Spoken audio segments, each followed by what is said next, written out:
Sir ಹಿನ್ನೆಲೆ ಏನೂ ಇಲ್ಲ.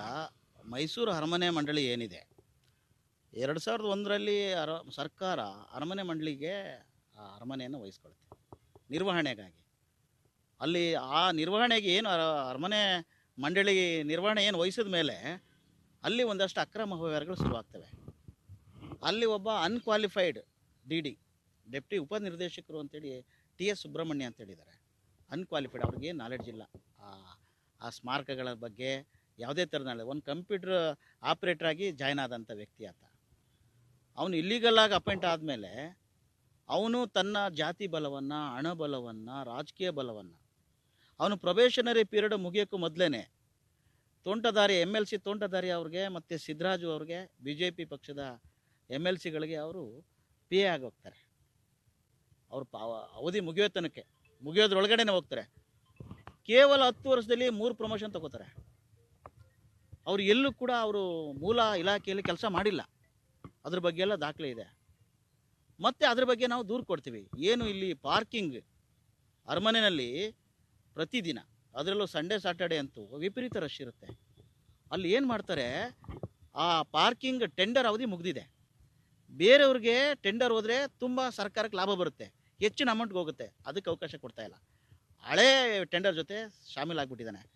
ಅಲ್ಲಿ ಕಮಿಟ್ ಆಗಿಬಿಟ್ಟು ಅಲ್ಲಿ ಎಲೆಕ್ಟ್ರಾನಿಕ್ ಗೇಟನ್ನು ಅಳವಡಿಸಲಾಗಿದೆ. ಇವ್ರ ದಂಧೆನ ಅವಾಯ್ಡ್ ಮಾಡಲಿಕ್ಕೆ ಸರ್ಕಾರ ಎಲೆಕ್ಟ್ರಾನಿಕ್ ಗೇಟನ್ನ ಅಳವಡಿಸಿದೆ. ಅದು 1 ತಿಂಗಳು ರನ್ ಆಗಲಿಲ್ಲ. ಅದನ್ನು ಏನೋ ಕೆಟ್ಟೋಗಿದೆ ಅಂತ ನೆಪ ಮಾಡಿಬಿಟ್ಟು ಮತ್ತೆ ಮ್ಯಾನ್ಯುವಲ್ ಆಗಿ ಅದನ್ನು ಟಿಕೆಟ್ ಇಶ್ಯೂ ಮಾಡಿ ಸಿಕ್ಕಾಪಟ್ಟೆ ದಂಧೆ ಆಗ್ತಾಯಿದೆ. ಅದ್ರ ಜೊತೆಗೆ ಸ್ಲಿಪ್ಪರ್ ಅಂಗಡಿ ಇದೆಯಲ್ಲ, ಒಂದು ದಿನಕ್ಕೆ ಲಕ್ಷಗಟ್ಟಲೆ ದುಡ್ಡು ವಸೂಲಾಗುತ್ತೆ. ಚಪ್ಪಲಿ ಅಂಗಡಿಯಲ್ಲಿ, ಅರಮನೆಯಲ್ಲಿ. ಅಂದರೆ ಅಷ್ಟೊಂದು ಜನ ಪ್ರವಾಸಿಗರು ಅಲ್ಲಿಗೆ ಬರ್ತಾ ಇದ್ದಾರೆ ಮೈಸೂರಿಗೆ. ಇವನು ಏನು ಮಾಡ್ತಾ ಇದ್ದಾನೆ, ಎಲ್ಲಕ್ಕೂ ಒಂದಷ್ಟು ಕಮಿಷನ್. ನೋಡಿ, ನಿನ್ನೆ ಲೋಕಾಯುಕ್ತದ ದಾಳಿ ಮಾಡಿದ್ದಾರೆ. ಒಂದೇ ದಿನಕ್ಕೆ 4,10,000 ರೂಪಾಯಿ ಹೆಚ್ಚುವರಿ ದುಡ್ಡು ಸಿಕ್ಕಿದೆ. ಒಂದು ದಿನಕ್ಕೆ 4,10,000 ರೂಪಾಯಿ. ಸಂಡೇ ಸಾಟರ್ಡೆ ಅಲ್ಲ, ಇದ್ರ 10 ಪಟ್ಟಿರುತ್ತೆ. ಸಂಡೇ ಸಾಟರ್ಡೆ ಅಲ್ಲದೆ ಇರೋ ದಿನ ಅಷ್ಟು ದುಡ್ಡು ಹೆಚ್ಚುವರಿ ಸಿಕ್ಕಿದೆ ಅಂದರೆ ಒಂದೇ ಅಕೌಂಟಲ್ಲಿ. ಇನ್ನು ಉಳಿದ ಅಕೌಂಟ್ಗಳಲ್ಲಿ ಎಷ್ಟು ಸಿಗ್ಬೋದು ಯೋಚನೆ ಮಾಡಿ. ಎಷ್ಟು ಲಕ್ಷ, ಎಷ್ಟು ಕೋಟಿ ಸರ್ಕಾರಕ್ಕೆ ಲಾಸ್ ಆಗಿರ್ಬೋದು ಇದರಿಂದ. ಲೋಕಾಯುಕ್ತರು ಇದ್ರ ಬಗ್ಗೆ ನಾವು ದೂರು ಕೊಟ್ಟು 2020ರಲ್ಲಿ DC ಅವರು ಆದೇಶ ಮಾಡ್ತಾರೆ AC ಅವರಿಗೆ ತನಿಖೆ ಮಾಡಲಿಕ್ಕೆ. 2020ಕ್ಕೆ ತನಿಖೆ ಮುಗ್ದಿದೆ, ಆರೋಪ ಸಾಬೀತಾಗಿದೆ, ಸಂಬಂಧಪಟ್ಟ ದಾಖಲೆಗಳನ್ನ ಕೊಟ್ಟಿದ್ದೀವಿ. ನೋಟ್ ಬ್ಯಾನ್ ಆದಾಗ ಅವನು ಮನೆಯಲ್ಲಿದ್ದಂಥ TS ಸುಬ್ರಹ್ಮಣ್ಯ ತನ್ನ ಮನೆಯಲ್ಲಿದ್ದಂಥ 5 ಕೋಟಿ ರೂಪಾಯಿ 500 ರೂಪಾಯಿ ನೋಟನ್ನು ಇಲ್ಲೀಗಲ್ ಆಗಿ ಪ್ಯಾಲೇಸ್ ಅಕೌಂಟ್ಗೆ ಹಾಕಿದ್ದಾನೆ. ಇನ್ಕಮ್ ಟ್ಯಾಕ್ಸ್ನವ್ರು ನೋಟಿಸ್ ಕೊಟ್ಟಿದ್ದಾರೆ. ಅದು ಅಲ್ಲಿಗೆ ಮುಚ್ಚೋಯ್ತು. ಪಾರ್ಕಿಂಗ್ ದಂಧೆದು ನೋಟಿಸ್ ಆಗಿದೆ, ಏನು ಕ್ರಮ ಆಗ್ತಾ ಇಲ್ಲ. ಅಲ್ಲಿ ಒಂದಷ್ಟು ಇಲ್ಲೀಗಲ್ ಆಗಿ ಅವನು ಬೇಕಾದಂಥ, ಈಗ ಮೈಸೂರು ಏನು ಪ್ರವಾಸಿಗರ ತಾಣ ಆಗಿರೋದ್ರಿಂದ ಆ ಅರಮನೆಯ ಇತಿಹಾಸವನ್ನು ಉಳ್ಳಂಥ ಕೆಲವು ಪುಸ್ತಕಗಳು, CD, DVD ಏನಿದ್ದಾವೆ, ಅದನ್ನು ಒಬ್ಬ ಖಾಸಗಿ ವ್ಯಕ್ತಿ, ಅವನು ಬೇಕಾದಂಥ ಒಬ್ಬ ಖಾಸಗಿ ವ್ಯಕ್ತಿಗೆ ಬಾಡಿಗೆನೂ ಕಲೆಕ್ಟ್ ಮಾಡಿಲ್ಲ. ಅವನು ಫ್ರೀಯಾಗಿ ಕೊಟ್ಟಿರೋದು ಅವನಿಗೆ ಬೇಕಾದವನಿಗೆ. ಅರಮನೆ ಅದು ಅವ್ರ ಅಪ್ಪಂದಲ್ವಲ್ಲ, DD ಅವ್ರ ಅಪ್ಪಂದಲ್ವಲ್ಲ, ಸರ್ಕಾರದಲ್ವ ಇದು.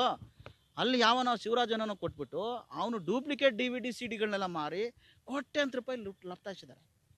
ಸರ್ಕಾರದ ಎಂಪೋರಿಯಂ ಕಚೇರಿಗಿದ್ದಂಥದ್ದನ್ನು ಬೇರೆ ಇನ್ಯಾವುದೋ ಒಂದು ಸಹಕಾರ ಸಂಘಕ್ಕೆ ದುಡ್ಡುಗೋಸ್ಕರ ಮಾರ್ಕೊಂಡಿದ್ದಂಥದ್ದು. ಅಲ್ಲಿ 1-2 ಅಲ್ಲ ಸರ್, ನಾವು 14 ಆರೋಪಗಳು, ಸಾಕ್ಷಿ ಸಮೇತ 14 ಆರೋಪಗಳನ್ನ ಮಾಡಿ ನಾವು ದೂರು ಕೊಟ್ಟಿದ್ದು. 14 ಆರೋಪಗಳು ಸಾಬೀತಾಗಿದೆ.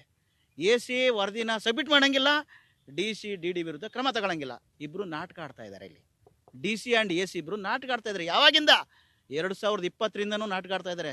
ತನಿಖೆ ಮುಗ್ದು ಎಷ್ಟು ವರ್ಷ ಆಯಿತು? ಯಾಕೆ ಇವ್ರು ನಾಟಕ? ಯಾವ DC ಬಂದರೂ ಅದೇ ಕತೆ, ಯಾವ AC ಬಂದರೂ ಅದೇ ಕತೆ. ಯಾಕೆ? ಮತ್ತು ಏನಕ್ಕೆ ಇವ್ರಿಗೆ ಅಧಿಕಾರ ಕೊಟ್ಟಿರೋದು?